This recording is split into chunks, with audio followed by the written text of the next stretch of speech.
You've been acting since you've been a very, very young boy. Right. How did you get into it? Your father is a baker. Was he a frustrated actor, or your mother an actress? I don't know. I got into it at an early age, my brothers and I both, and my mother had something to do with it. I'm not sure exactly what happens back there. You're so young, you don't really know. But I'm glad it happened, because it gave me something to do for the rest of my life. I can only assume then that you intend to continue with all of this. Oh yeah, I'm glad. I like being an actor. It's fun. In The Deer Hunter, you become involved with drugs. Right. Have you, or do you know anybody who has become so intensely involved in the drug scene the way you were in that picture that you could do what you did in that film? Yeah, well, of course, everybody knows people who are involved with drugs, but I don't know anybody who was ever that seriously or negatively involved with drugs as my character becomes in that film. And at that point in the film, I was going around trying to find people who were, you know, tell me something about it. And I couldn't. Or at least I couldn't find anybody who would talk. Or maybe there is nothing to talk about. Maybe the whole thing is that it's not much to talk about. But anyway, I somehow tried to conjure it, what I imagined it was probably like, not having anything basic to go on, you know. And it worked out okay. I've always been curious, what happens to an actor when he's involved in a scene where brutality is used? I mean, some of those Vietnam sequences were very tough to watch, and especially when you fellas get involved with a form of Russian roulette that also shows a kind of brutality not to be believed. What happens to you when you're doing those kinds of things? How do you prepare for that kind of situation? Well, there's a particular section of the film. It has to do with the first Russian roulette sequences, which is tough stuff. And when I got there to shoot that, I didn't know what was going to happen. I was worried about it because I knew it was a very important part of the film, but I didn't have any ideas about it, you know. And we were sitting there, and Michael Cimino decided to have the Viet Cong leader, the man who was playing the Viet Cong leader, start to smack us across the face. And if you've been smacked across the face a dozen or 50 times, you don't have much trouble acting. That's all I can say. That the things in the film are very authentic. There was a man standing there smacking me across the face, and I didn't have any trouble playing the scene. Did you want to hit back? Of course I did, but I knew that in the long run, a year later, I would be glad for having done that. And I am, you know. It's easy to say, you know, no, it's too much, but I'm very happy that we went through all that, because it paid off. Yes, it does. Yeah. Do you have any thoughts about the Academy Awards? What do you mean? How would you feel if on February 20th they announce that you have gotten a Best Supporting nomination for The Deer Hunter? It's okay with me. I'd love it. You would? Of course. And if you should win the award? I'd love it. You'd love it? Yeah. What do you think this role means to your career? I don't know. We'll see.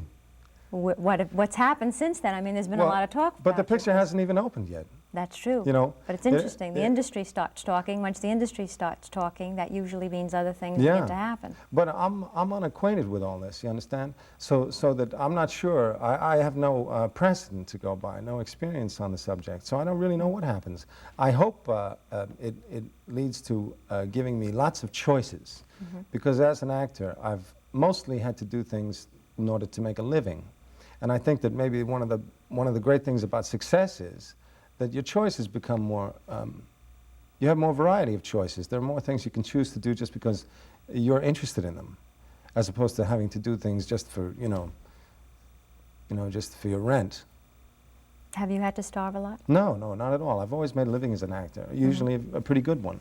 But I've never had a lot to choose from. You know, I always sort of had to take a job, and not always a job that I was, you know, that I particularly wanted. But now maybe I could get, you know, maybe I could start taking jobs I want. If you were in the position, let's say you already had won an Academy Award, and somebody then came to you with The Deer Hunter and you read the script, would you have accepted the role then? I'll say it again. Yeah. If, let's say, this was another time, you were a very established actor, everyone knew you, you were a top box office name, Right. and a Michael Cimino came to you and said, read this script, would you be interested in playing Nick? I can tell you what happened. For one thing, I know that there were many major actors who really wanted to play that part. And But I'm asking you, I would be among them if I had been a major, you know, somebody that everybody knew at the time. Of course I wanted to play the part. And the other thing is that when I auditioned for the part, I came into an office and I sat down and I was asked what part I'd like to play.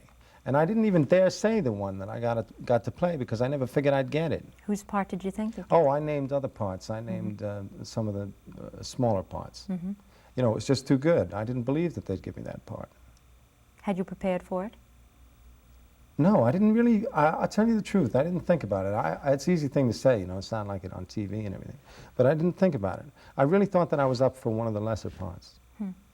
I was just kind of curious to know whether you were secretly convinced in your mind that after reading The Deer Hunter and perhaps the part of Nick, that you knew that this could be a very important move in your career and that this part could perhaps change the tide in what was happening to you. Once I got the part, of course I knew that, sure. And I'll go even further than that. During the shooting of the film and before it started, I had this sense that I was involved in something very important as a film. You did. I didn't know whether I would be any good, but I always knew that it was going to be a powerful movie. And that's why people saying that, so I'm pleased about it because I knew it. I felt it. It doesn't surprise me how people talk about it. Most everyone I've ever interviewed, people that you just meet even on the street, there's always someone that in their childhood becomes their idol. When you were growing up, was there someone who you would like to emulate your career after? Well, I never really thought seriously about being an actor until I was about 25. And before that, I made my living as a dancer. I used to dance in shows, chorus stuff. And I never seriously thought of being an actor until I was actually one. And, but as for actors, my heroes are the same ones as everybody's. You know, Laurence Olivier, Marlon Brando, the same ones everybody has. You mentioned men, though, who aren't quite... And you mean women, too? No, forget it. I mean, unless you want to be a woman, it's okay with me. But actors can have actresses as heroes, too. That's true. I worked with Irene Worth, you know, who's very formidable. And when you're on stage with somebody like that, you learn a lot. And so I would say that she's one of my heroes, too.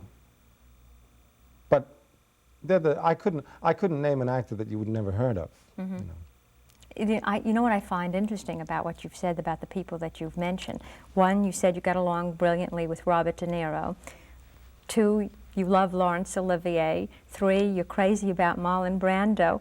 All three of these gentlemen, as brilliant an actors as they may be, are some of the most uncooperative actors in the profession as far as the press is concerned. Oh, yeah? And the mere thought that you said that you kind of would like to pattern your career after them, I say to myself, gee, this may be the last time I talk to Christopher Walken. Well, no, but I'm talking about their acting.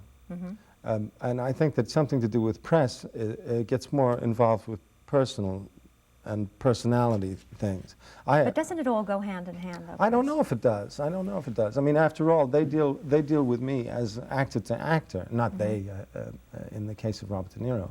No, but what I'm saying, when you're in this business, doesn't it all go hand in hand? You can't just have the meat without taking sometimes a little bit of the gravy and some of the other things that go with it. Personally, I feel that